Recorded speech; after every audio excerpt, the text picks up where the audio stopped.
Знаете што навистина е срамно ВМРО ДПМН да сега поднесува закон во скратена постапка, кој што се однесува на зголемување на платите, односно во еден дел се поклопува со законското решение кое што една година е заглавена во Собранието.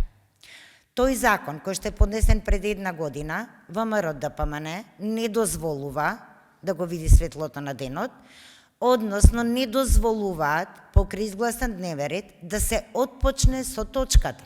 И вие сте сведоци и знаете дека завршува секој обид со безбројни процедурални. Тој закон е квалитетно законско решение кој што овозможува трансформација во работен однос на наставници и стручни соработници, професионалци, кои што после повеќе години, некои од нив и десетина години, конечно треба да им биде решен статусот. Тоа се професионалци. И секако да се овозможи зголемување на платата.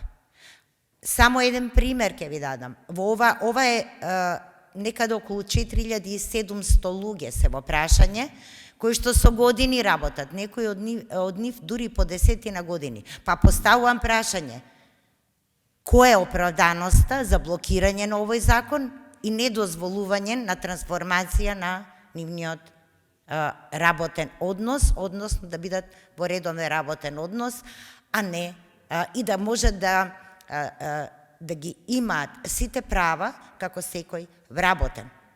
Тоа е нешто што е недозволиво и мислам дека граѓаните и јавноста точно знаат кои се обидите и што се обидува ВМРО ДПМН да направи.